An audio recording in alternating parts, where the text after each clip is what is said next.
A Primeira Guerra Mundial, de 1914 a 1918, foi o palco de uma das transformações mais profundas da história militar, a introdução dos tanques de guerra. Em meio a uma guerra marcada pela estagnação brutal das trincheiras e pela carnificina sem precedentes, surgiu uma nova arma que alteraria radicalmente o modo de combater: os veículos blindados sobre esteiras, capazes de avançar onde o homem e o cavalo não conseguiam. Com a entrada dos tanques no campo de batalha, começava a revolução sobre trilhos, uma era em que o aço e o motor tomaram o lugar da cavalaria e da infantaria desprotegida. Quando a guerra eclodiu, muitos ainda acreditavam em combates rápidos e ofensivas decisivas, como as vistas nas guerras napoleônicas ou mesmo na Guerra Franco-Prussiana.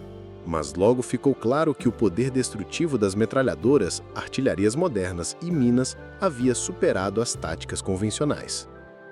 O fronte ocidental, em especial, se transformou em uma linha estática de trincheiras, que se estendia por centenas de quilômetros da Bélgica ao norte da França. Milhões de soldados viviam e morriam em condições deploráveis, em ataques frontais inúteis contra arame farpado, crateras de bombas e posições inimigas bem fortificadas. A guerra estava travada, literalmente. Era preciso encontrar uma forma de romper esse bloqueio. A ideia de um veículo blindado e motorizado não era nova, mas foi no contexto desesperador da guerra de trincheiras que ela ganhou prioridade. O Reino Unido foi o pioneiro nesse campo, criando em 1915 um comitê secreto chamado Land Ships Committee, que buscava desenvolver navios terrestres capazes de atravessar terrenos difíceis e dar apoio à infantaria. O primeiro protótipo funcional foi chamado de Little Willie, seguido por um modelo mais avançado, o Mother. Deste modelo surgiria o Mark I, o primeiro tanque operacional da história. Ele foi utilizado em combate pela primeira vez em 15 de setembro de 1916, na Batalha do Somme. Os tanques da Primeira Guerra eram máquinas primitivas comparadas com os modelos modernos, mas revolucionárias para a época. Suas principais características eram esteiras contínuas, inspiradas em tratores, que permitiam cruzar lama, crateras e trincheiras. Blindagem metálica, capaz de resistir ao fogo de metralhadoras e fragmentos de artilharia. Armamento pesado, incluindo metralhadoras e canhões de pequeno calibre. Tripulações numerosas, que enfrentavam calor extremo, ruídos ensurdecedores, gases tóxicos e péssima visibilidade. O Mark I, por exemplo, pesava até 32 toneladas, tinha cerca de 8 metros de comprimento, velocidade de 6 km por hora e era tripulado por até 8 homens. Sua blindagem de 6 a 12 milímetros era suficiente para proteger contra balas leves, mas não contra tiros diretos de artilharia. Embora os primeiros modelos fossem lentos, barulhentos e pouco confiáveis, o efeito psicológico dos tanques foi imediato e devastador. Os soldados inimigos, acostumados com cavalaria ou ataques corpo a corpo, ficavam apavorados diante da visão de um monstro de aço rugindo sobre a lama, atravessando obstáculos e disparando fogo contra posições fortificadas. Mesmo com falhas técnicas e perdas operacionais, os tanques demonstraram seu valor. A partir de 1917, com modelos mais avançados, como o Mark IV, os britânicos conseguiram usar os tanques de forma mais coordenada, em ofensivas como a Batalha de Cambrai, a primeira em que os tanques foram utilizados em larga escala com sucesso tático. Outros países logo seguiram o exemplo.